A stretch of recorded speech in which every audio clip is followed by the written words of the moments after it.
private collector bought it in 1961 and it has stayed out of view for decades. The anonymous owner initially asked the museum only if the painting was Dutch. I'm Julie Walker. Several U.S. warplanes have crashed in Kuwait, according to that country's defense ministry, which adds that all 6 crew members safely bailed out. The U.S. says it was a case of friendly fire, with Kuwait mistakenly shooting down the planes. News and analysis, townhall.com.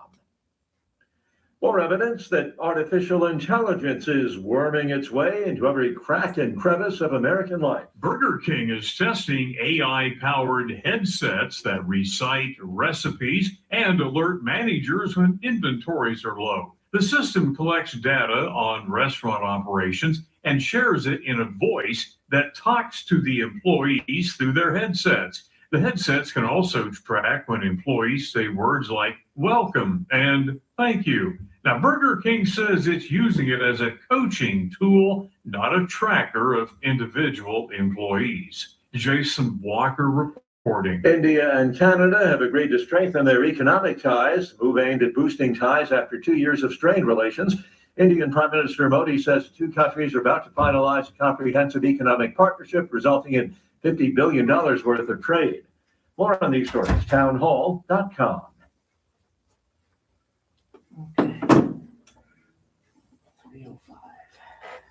The opinions expressed on this program are those of the host and do not express the views of WVBF ownership or Hometown Talk Radio. Content aired on all programs are those of the host and their guests. 2:34. It's time for Middleboro Matters on WVBF 1530 AM and 99.7 FM. Hosted by Joey Driscoll. Call in at 508-822-1106. And now, here is Joey Driscoll with Middleboro Matters. And good morning, everybody, and welcome to Middleboro Matters. Today is March 2nd, 2026. It is the first Monday in the month of March. A pretty cold start to the month, but hopefully things will start to warm up here very soon here this week. We're looking at some temperatures shooting up into the 50s. Quick look at our weather here for Middleboro and Taunton. Right now it's 21 degrees in Taunton, high of 28 today with a low of 10, cloudy skies. You will see the sun maybe for a couple of hours this morning. And before we continue, let's take a call here and say good morning, caller. How are you? How are you, Democratic Cowboy? This is a Democratic Cowboy. Boy, this thing's gonna get going good, huh? Yeah. We're gonna go to World War III. Well, I wouldn't say that. I wouldn't say that. You wouldn't say that?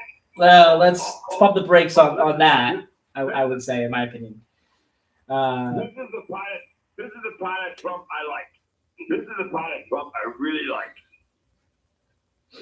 Well, we're gonna get this iron sheet crap. I'm telling you all.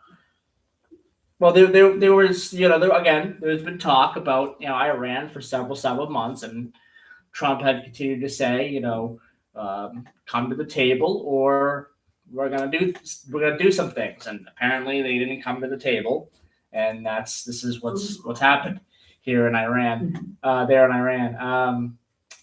But anyway, switching gears real quick, I want to tell you something, Democratic Cowboy.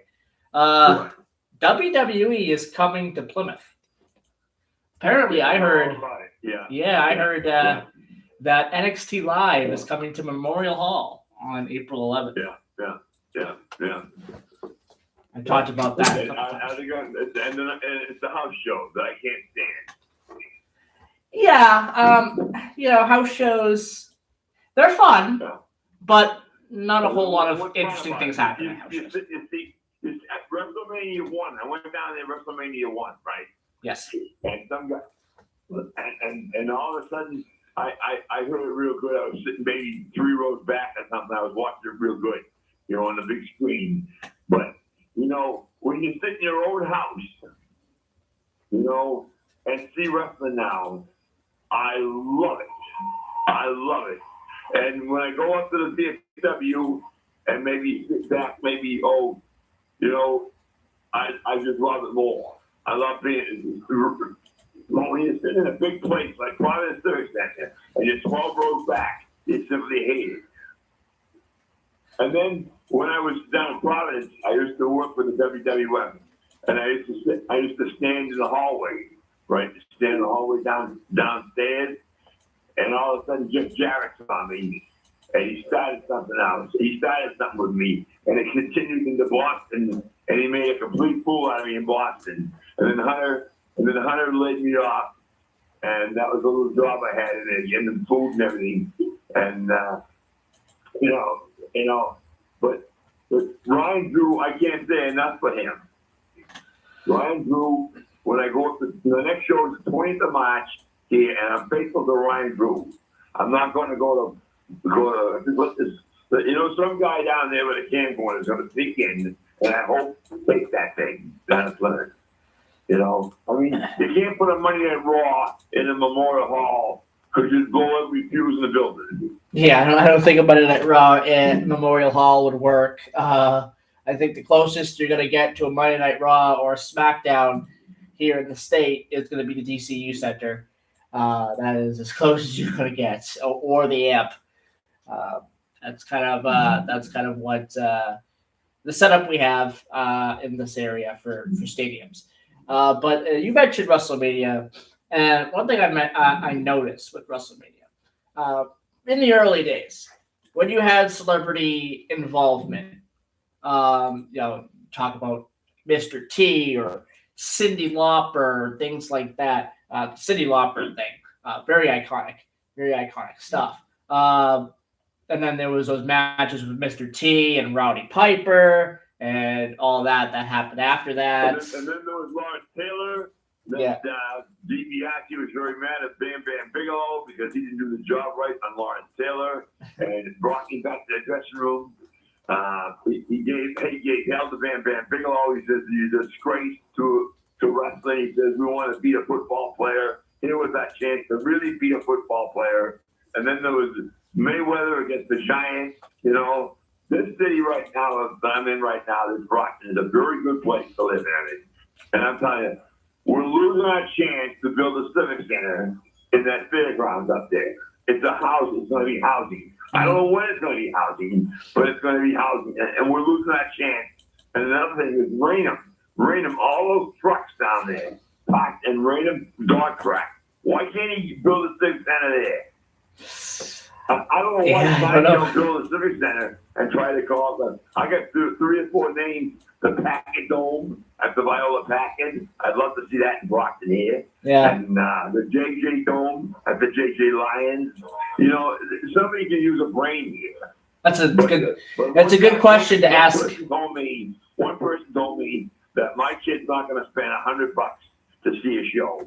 Well, there's other people that'll spend that money, and they're not Brockton. They'll come from everywhere to see that, to pay that money. Maybe that's a good question to ask Raynham town officials or Brockton city officials when it comes to stuff like that. All right, Democratic Cowboy, I just want to say thank you for giving us a call. We're going to move on, but thank you so much for giving us a call and call us back again. Oh, I will. I love your station. You're the only talk I got, man. Yeah. Thank you very much, Joe. Thank you so much. Yep. Bye-bye. Bye-bye. That was Democratic Cowboy giving us a call. I mentioned the celebrity involvement with WrestleMania has changed so much over the years. I mentioned, of course, Cyndi Lauper, Mr. T, and all that happened with that. Mr. T and Rowdy Piper, those fights over the past for those first 2 WrestleManias and the hatred after that, which they didn't resolve until apparently WrestleMania 30. So holding a grudge like that for so long, that's crazy stuff. But that's just how the business was back then in the early days of the WWF there. But now you talk about today's involvement with celebrities. You got Logan Paul, you got Bad Bunny, and a lot of these celebrities that come in they actually want to learn the business. Of course, Logan Paul has become a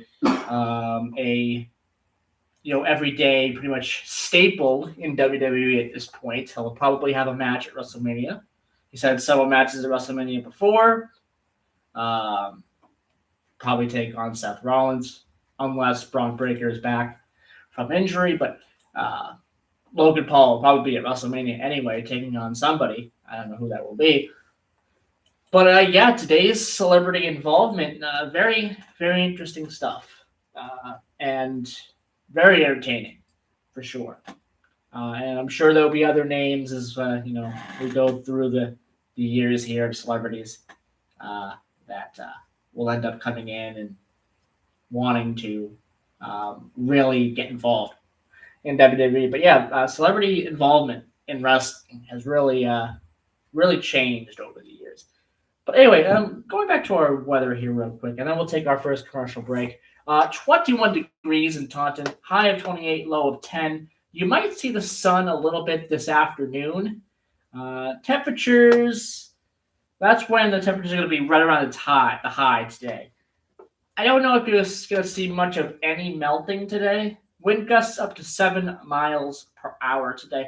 Tomorrow, rain in the forecast, about a 90% chance of rain.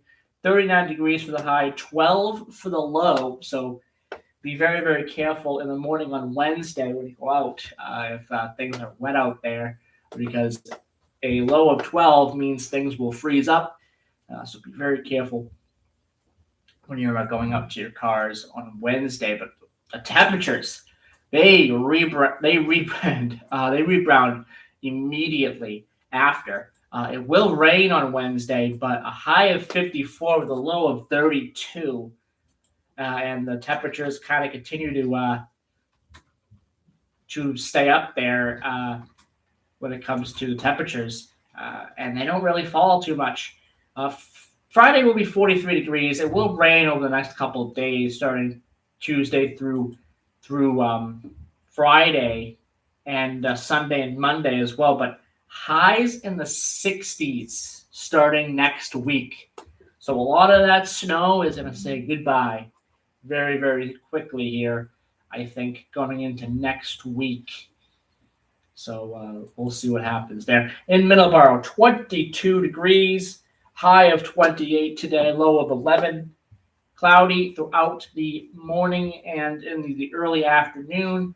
You're going to see a little bit of sun today as well. Clear skies tonight, but very low temperatures, just a low of 11. And I lost my weather here. Let me go back. There we go. A low of 11. Tomorrow, high of 40 with a low of 13 on Tuesday night. And some rain. Rain in the forecast throughout the week, starting on Tuesday. And just as a comparison here, as to what the weather is looking like. We mentioned a little town in Texas. It's kind of an outskirt of Corpus Christi. And I added it to my show, Middleboro in Review, because of my last name. Now, in Driscoll, Texas, 78 degrees right now, a high of 85 today, low of 67. You're going to see the sun today a little bit in Driscoll, Texas, if you happen to be listening to us there. High of 87 tomorrow. But wind throughout the week in Driscoll, Texas, with thunderstorms during the weekend, but high of 80s right now in Texas. Now, I mentioned that because, throughout the winter in Texas, you've kind of seen similar weather to us. A lot of the areas in the country, you've seen similar temperatures to us. I've talked about it before in Florida as well, where wind chills at one time, I think this was back in early February, were in the 20s. In Texas, you saw something similar. So this winter has been very, very interesting across the country when it comes to the temperatures. But there you go. There is your weather for today. It's 11:19 a.m. Let's take our first commercial break, and when we come back, we're going to switch to our sports. And we're going to really focus on minor league baseball today and the fun world of team identities and what that all entails. With minor league baseball, you have a thing called alternate identities, and there are many of them, and a lot of them are interesting to say the least. So let's talk a little bit about them, and we will be right back here after this commercial break.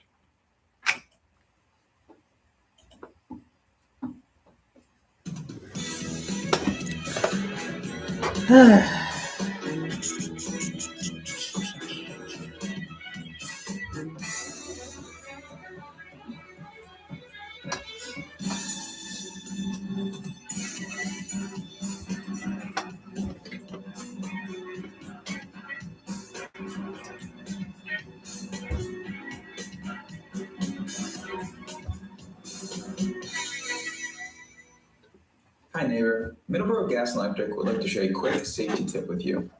Whether you're planting shrubs or putting in And our alternative identities are tame compared to some of these other ones. Less interesting. Digging, drilling, excavating, But grading, or trenching.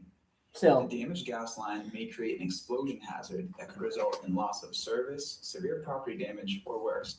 Don't take a chance. Call 811 before you dig. Hi, I'm Chris Keach of the Morning Wake Up News here at WVBF. My good friend Joey Driscoll has an amazing program all about Middleboro Sunday mornings from 7 a.m. to 8 a.m. It's called Middleboro in Review. He talks about sports.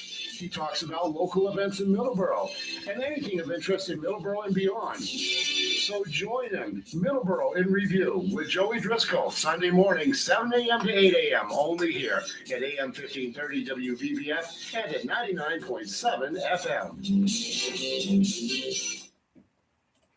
6.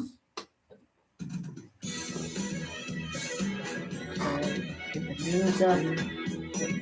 2. All right.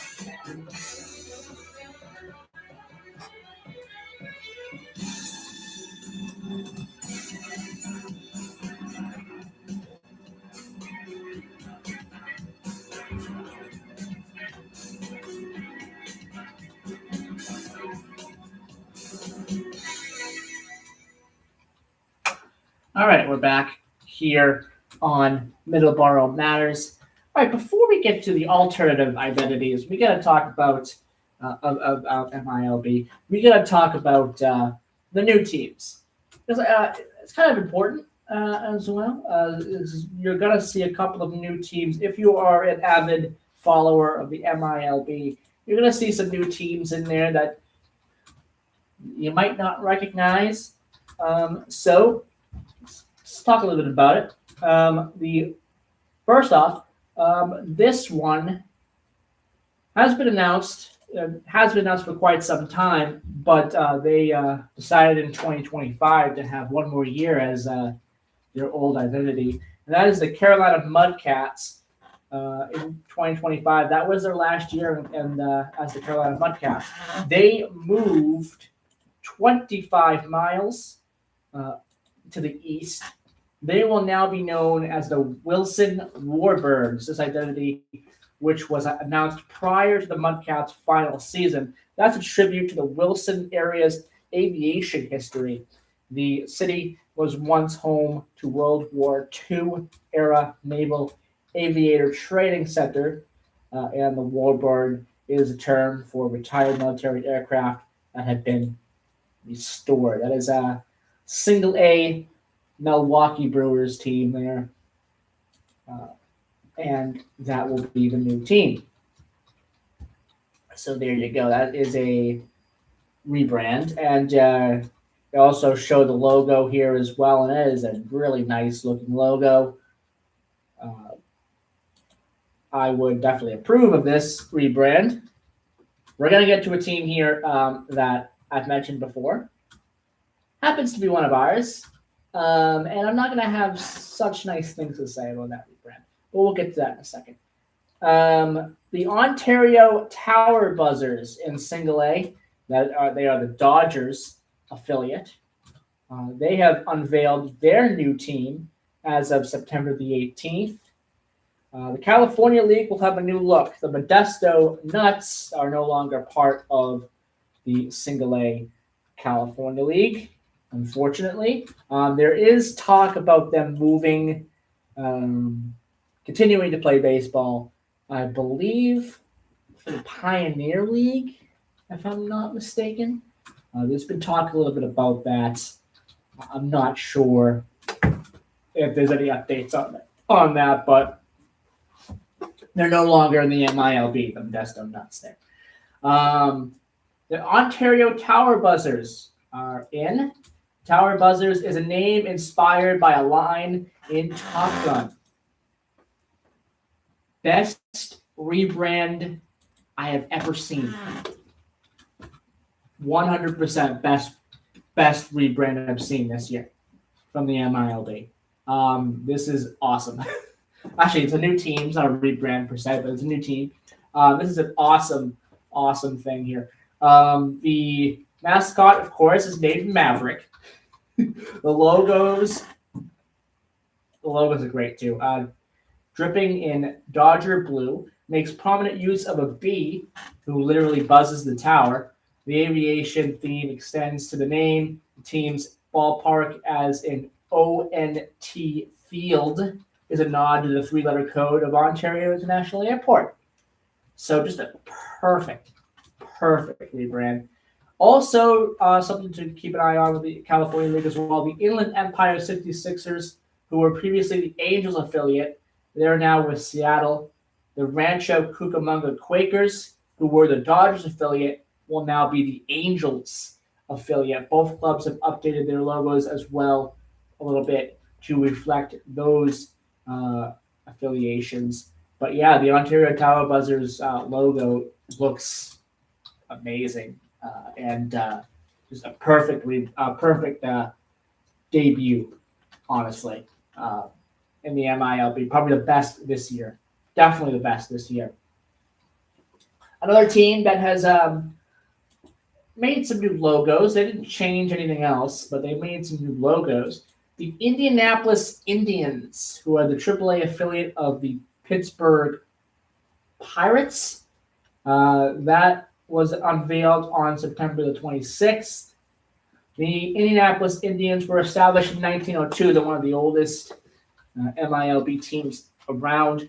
They've long boasted the longest running consecutive usage of a team name in all of minor league baseball. Their new logos, the team's first update in 32 years, were created in consultation with the Miami Nation of Indians of Indiana. Their logos draw influence from all eras of the history of that franchise, with emphasis on the team 1900s early baseball heritage. Beautiful logo there. Nice and crisp and clean logo there. I like that new logo for them. Now, here's where we get to, if I had to give this a letter grade, I would give this an F. This is where I would get to the first F of the rebrand for the MILB. The Salem Ridgeacs, Single A Boston Red Sox affiliate. Unfortunately, we have to look at this logo and talk about this team a lot. And I'm not happy about it. The new team's name and logos, of course, the Collegiate Licensing Company of Salem, Virginia. Their Collegiate Licensing Company was the designer. Salem, Virginia's team has been best known as the Red Sox going back to 2009. Probably should have stayed the Salem Red Sox. Start of their Boston affiliation was in 2009. That relationship remains, but now Salem is entering its Ridgeacs era. I'm going to tell you right now, the change here and the colors of the logo, you're looking at the logo, it sure looks like a Yankees affiliate. That's a problem. That is a huge problem. Why the blue? Why the red? Things like that. Certainly looks like a Yankees affiliate than the Boston Red Sox affiliate. I think that's going to make a lot of Red Sox fans angry. Looking at that logo, it definitely makes me not happy, for sure. It's a tribute to the Blue Ridge Mountains, which fine, that's fine, which loom beyond the ballpark, and all outdoor activities offering in southwestern Virginia. That's why the yak in the primary logo is depicted on a kayak. Yeah, okay. And yak is short for kayak, as well as baseball term for a home run. Great. Let's move on. Moving on. We're going to finish this up after the news break. But it's 11:30. Let's take our news break, and we'll be right back. Boy, that was hard. Sounded like it. That was terrible.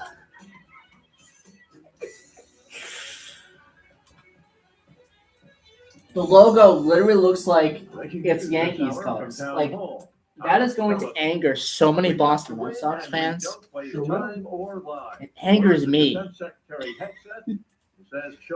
It's just terrible to look at. I don't know why they didn't take pointers from Ontario.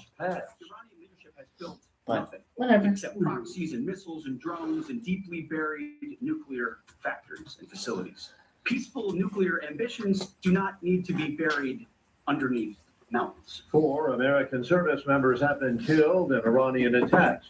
Friendly fire brought down 3 American fighter jets during combat operations in Kuwait. Pilots and crew members, though, bailed out. They're in stable condition. President Trump says the war could last about a month. The president said the military operation known as Epic Fury is just getting started. Combat operations continue at this time in full force, and they will continue until all of our objectives are achieved. In a phone interview with the British newspaper The Daily Mail, the president said the military campaign could last 4 weeks or so. He has described the mission as right and necessary. Greg Clugston, Washington. And the Iranians have been lashing out. Correspondent Sam Metnick is in Israel. Let's talk about a missile strike in central Israel. First responders are still working, and they're also using machines. They're searching for the rebels, still looking for survivors or bodies. A synagogue was struck, and at least 9 people have been killed. They were sheltering in the sanctum of that synagogue. French President Macron says France will be increasing its number of nuclear warheads for the first time in decades, and it will allow temporary deployment of its nuclear-armed aircraft to allied countries. Watching Wall Street, the Dow is down 167 points, and NASDAQ is off 38 points.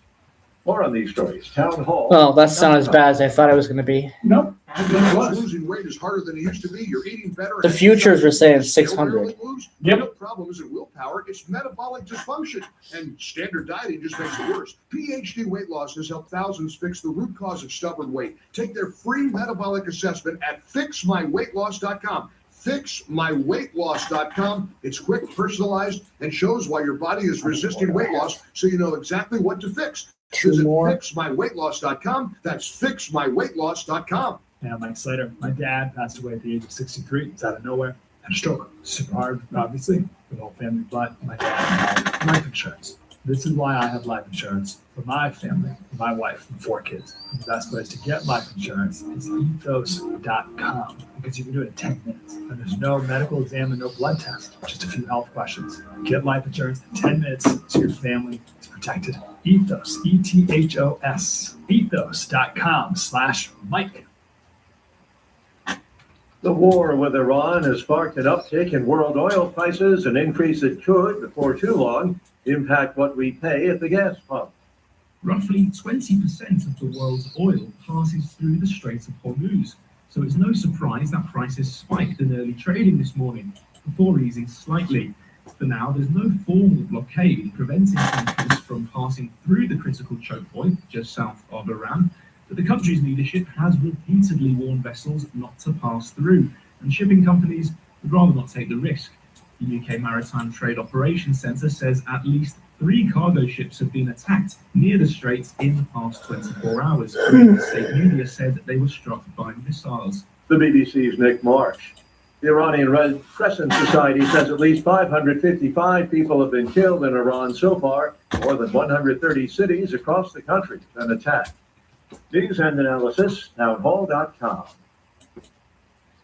While House Minority Leader Hakeem Jeffries insists the Democrats are poised to take control of Congress again, new study suggests the Democrats could be in trouble with one of their key voting blocs. Research shows younger black men are less mobilized against President Trump and increasingly open to his policies, raising concerns for Democrats in the midterms. A Black Opposition Project study found that the percentage of black voters taking concrete anti-Trump action fell to 28% from 34% in 2020, with the drop concentrated among younger black men. Correspondent Ron Taylor says nearly 17% of young black voters surveyed say President Trump's policies have actually helped them. Heated U.S. Senate race, Texas entering its final stretch before voters decide on their party's nominees in November. The candidates are locked in a tough three-way race for the Republicans and toss-up head-to-head for the Democrats. Texans to cast their ballots tomorrow. More on these stories, townhall.com.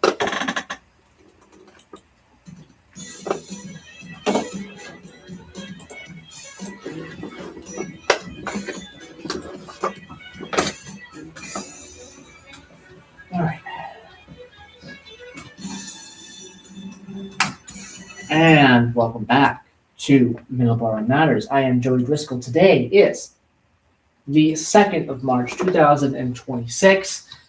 And open for ads today, 508-822-1106 is the number to call. Let's continue with our little sports segment here by going through the rest of these MILB rebrands or new logos or refreshes and things like that. We now turn our attention to Richmond. The Richmond Flying Squirrels, they're a AA affiliate of San Francisco, and they unveiled their new set of logos on November the 12th. They are moving to a new ballpark as well for this season. They've adopted a new look.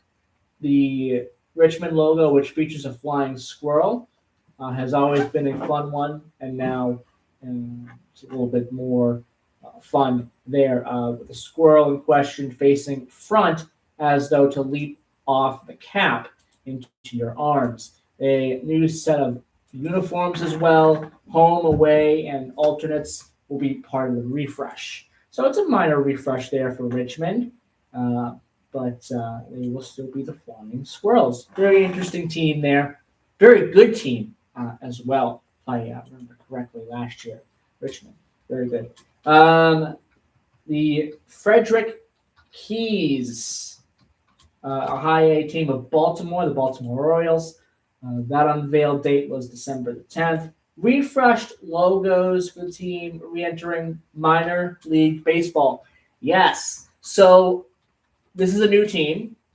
They are re-entering the MILB.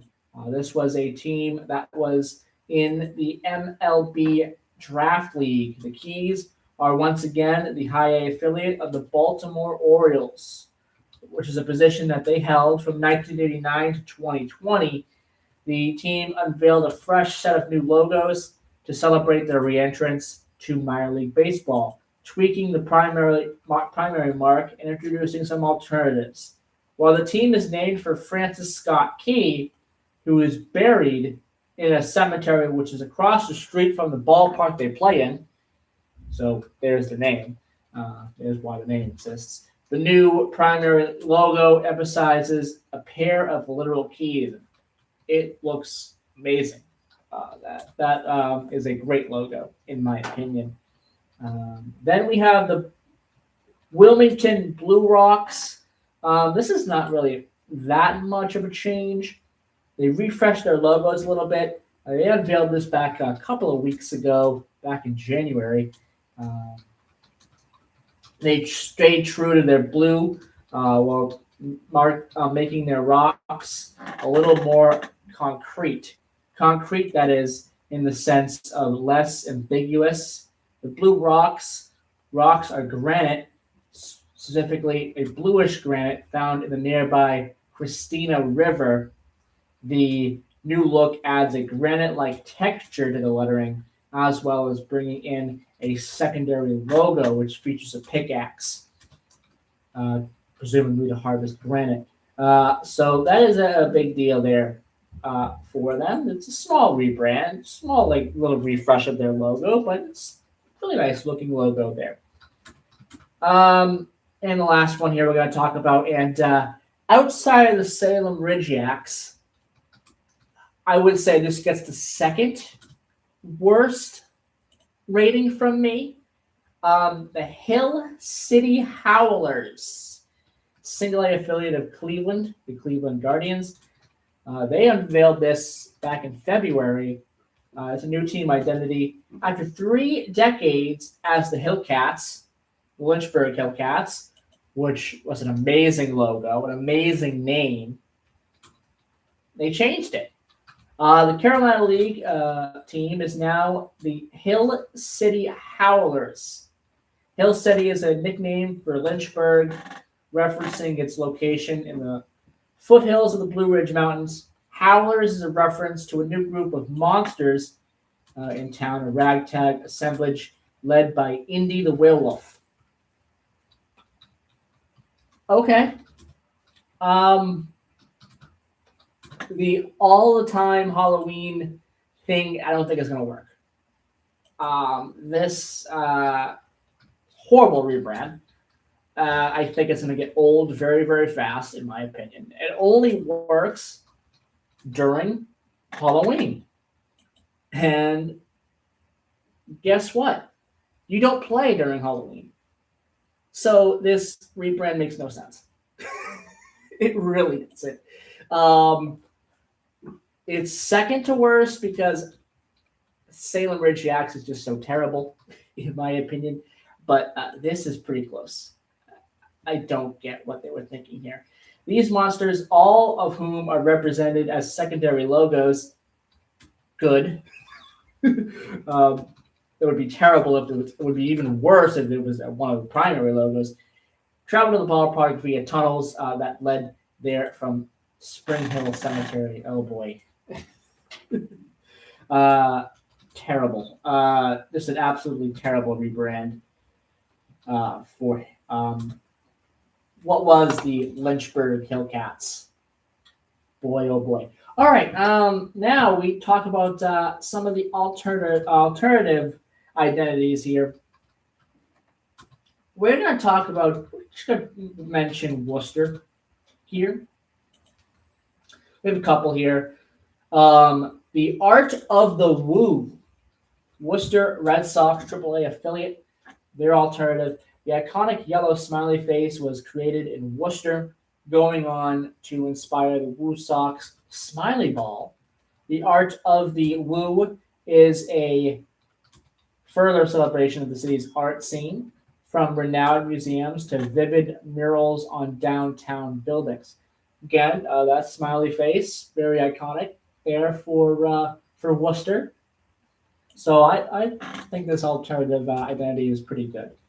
Another one that's very interesting, I've seen the logo for this, and it looks really, really good. It's also a Worcester Red Sox alternative identity, and that is the Kelly Squares. 7 streets converge in a baffling tangle in Worcester's Kelly Square, an infamous intersection near Worcester's Polar Park. The Woo Sox, they pay tribute with an equally baffling logo featuring a literal road looking frazzled behind the wheel. It's a nice looking logo, in my opinion.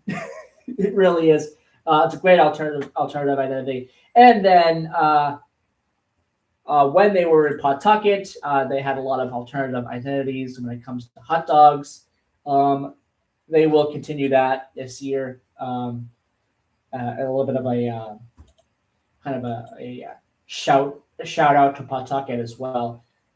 Everything old is new again. They used to play in Pawtucket. They've resurrected that alternative identity that they've used for quite a while there in Pawtucket. So that's pretty good there. So there is your rebrands. I could go on with the rebrands, but there's a lot here. We're going to be here all day. And a lot of them are just kind of boring, in my opinion. But there you go. There's your sports segment for today. We focused a little bit on the MILB today because we're going to be focusing a lot on that come April. And wanted to get some of the news out there because there are some new teams out there to kind of keep an eye on and some new identities to look at and things like that for this year. All right, 11:45 a.m. Let's take our last commercial break right now. When we come back, we'll do a little bit about some local stuff, and then we'll end the show today with our transportation segment. We'll be right back.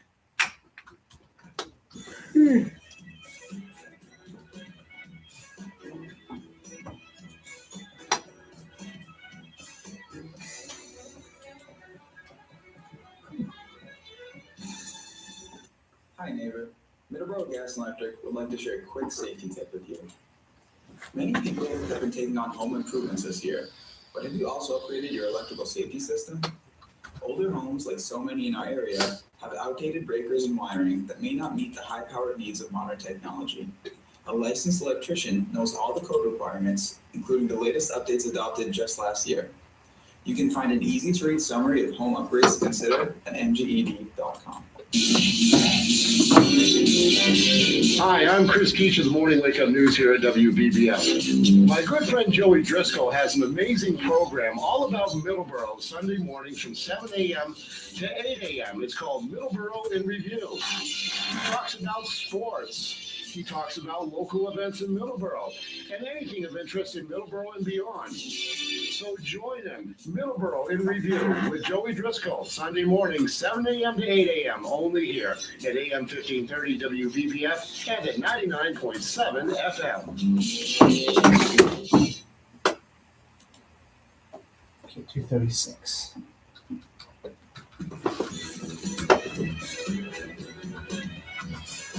All right. All right, we are back. We got a couple of local stories that we're going to get to here, and then we're going to end the show today with our transportation segment. We have, first off, we got something going on with Soul Homestead when it comes to signing up for free trees. Registration is now open for the Soul Homestead and Education Center's free annual tree planting for Earth Day. The Homestead had a successful program last year and will yet again be giving out native trees for kids and teenage residents to plant in their yards for Earth Day, which takes place in April. The Homestead is working with the nonprofit Neighborhood Forest for their tree program again to provide free seedlings. All the trees are free and pickup is at Soul Homestead. People who are interested can register for their free trees by the 15th of March.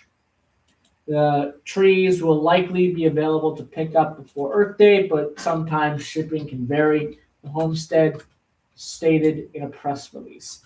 For more information, you can visit the Soul Homestead and Education Center's event page on their website. We're going to have Kelly McDonald Weeks on again next month to talk about probably to talk a little bit more about this as we are getting closer to Earth Day.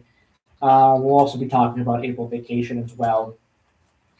So stay tuned for that. It'll be sometime in April. So we have that going on. There is an upcoming free sing-along concert at Middleboro Church. The community is invited to a free concert and a sing-along event, which will take place this Sunday at 3 p.m. at the First Unitarian Universalist Church of Middleboro. The concert will be led by the creators of the songbook Rise Up Singing and Rise Again, Annie Patterson and Peter Blood. The pair have dedicated their careers to performing beloved folk songs they have gathered and published in their songbooks. Using a variety of instruments, their voices and harmonies, their audience can sing along and listen to some of the pair's favorite folk music. This program is supported by a grant from the Middleboro Cultural Council, which is a local agency, which is supported by the State Cultural Council and Massachusetts Cultural Council. The church is located at 25 South Main Street in Middleboro. Again, that's coming up at 3 p.m. this upcoming Sunday.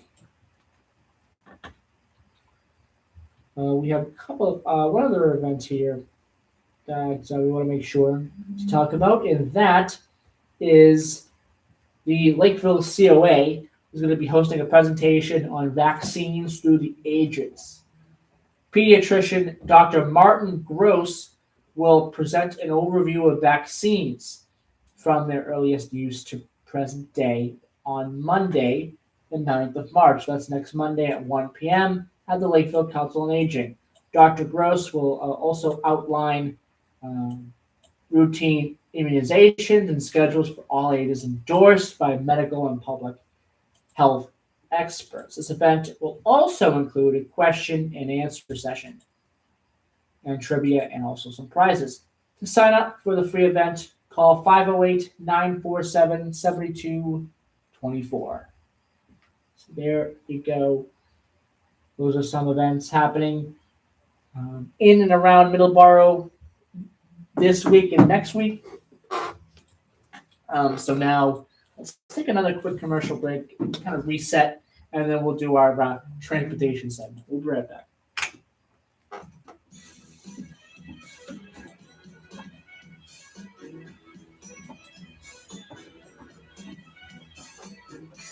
Furnaces, boilers, fireplaces, and generators release carbon monoxide, a poisonous gas that you can't see, smell, or taste. If snowdrifts block exhaust vents outside of your home, carbon monoxide can rise to deadly levels inside. Keep exhaust vents and roofs clear of snow, and be sure to have working carbon monoxide alarms on every level of your home. A message from the Taunton Fire Department and your hometown radio station, WVBF.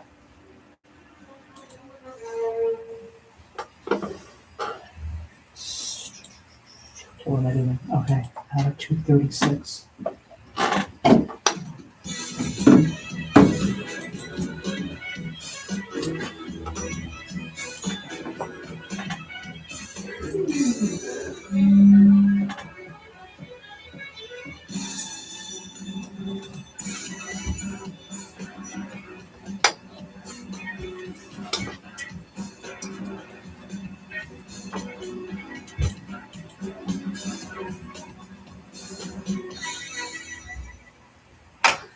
All right, we're back. 11:53 a.m.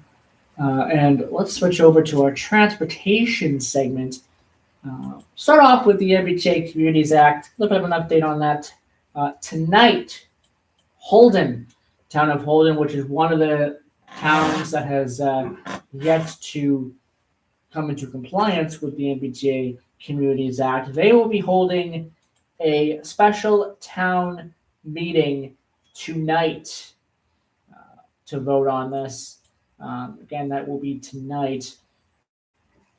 So keep an eye on that as well. Some of the other local areas as well. Carver was left out of a potential lawsuit that sounds like is going to happen between the state and the towns that have yet to come into compliance. Carver is one of the towns as well that missed the deadline. It was a part of the MBTA Communities Act there scope. Apparently left out of the lawsuit. And I believe the other one was Rehoboth. I believe another one was Rehoboth as well. So if we get any more updates on what's going to be happening with this MBTA Communities Act thing, definitely talk about what happened in Holden tonight on Friday's show, and kind of keep everyone informed about what's going on with the MBTA Communities Act, because that is a massive issue in the state and also in the transit world there. All right. Now, another thing to mention here, commuter rail. Get some updates here on that. First off, for the Fall River New Bedford line, there's no major things going on. There is, your normal delays. Of course, there's one delay going on right now. That's normal. That's your normal delays for the MBTA. Then we have the Franklin and Foxborough line, where you have nothing going on there either, which is good to hear. Again, your one normal delay, but obviously that's, again, I said, normal. Greenbush line also pretty quiet, as it usually is. Then you have the Kingston line. Kingston line has a couple more delays than just one. You have two right now. But really, outside of that, nothing going on there with the Kingston line. And finally, the last local line to talk about is the Providence and Stoughton line. And not much going on other than to accommodate Providence Station renovations. Construction barriers have been installed, and the southern stairwell to track 1 is out of service. So if you're going to Providence, keep that in mind. Staircase access to track 3 and track 5, those are open now. So there you go. Now we go over to our subway lines. For the red line, red liners can expect longer travel times on the Braintree branch nightly from 8 p.m. to the end of service. This is allowed to allow for critical work near JFK and UMass. And that's going to, I believe, continue for the next couple of weeks as well. I believe a month or maybe 2 with that. So keep that in mind there. And we're not going to go through the elevator. With these subway lines, we're not going to go through the escalator and elevator closures because we'll be here all day. Yeah, I'll just leave it at that. We'll be here all day with those. There's a lot of them. On the Mattapan line, which is usually pretty good, nothing going on. Which obviously that means it's still pretty good. There's no slowdowns or anything like that. No work going on with the Mattapan line. It's usually pretty good. You don't have much going on that line. Same thing with the blue line. Usually a pretty good line. You don't have much in the way of slowdowns that happen on the blue line. I believe the blue line, when they were doing the slow zone work, had the least amount of slow zones out of all the lines. Again, that's kind of just a testament to how good the blue line really is. One of my favorite lines when it comes to the MBTA. The orange line. Now, the orange line's got a lot of things going on here. The orange line. Shuttle buses will be replacing service between Back Bay and Forest Hills. That is going to be through the 8th of March, and that is for signal upgrades. And there are still some station issues going on in Jackson Square as well, which we've mentioned before. There's a stairway connecting Jackson Square lobby to the south end of the platform. That's closed until winter next year. Use the stairway in the north end of the platform. They're currently constructing new stairways and an elevator there. So also there are platform renovations going on to improve safety and accessibility as well at Jackson Square. So a lot of work going on there on the Orange Line, Jackson Square Station. And finally, we have the Green Line.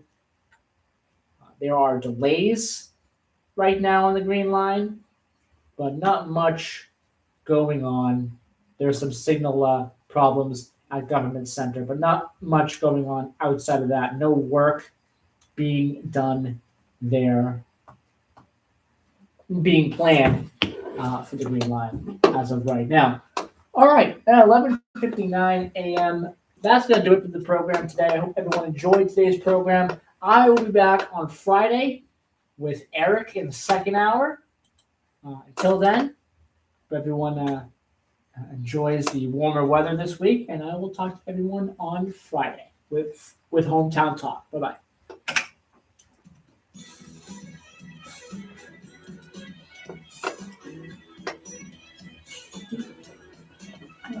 Boom, boom, boom, boom.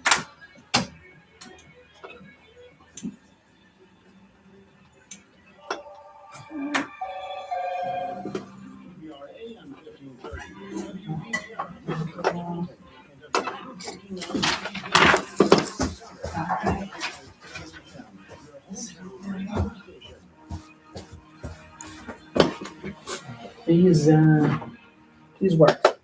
Please don't be. Jeez. Okay. That's a pain in the ass.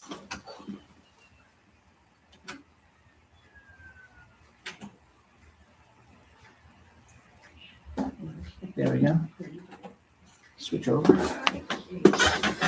Okay. Let me end my live here, and then I can get in here. Okay, I don't want to edit. I want to end stream, please. Thank you. End.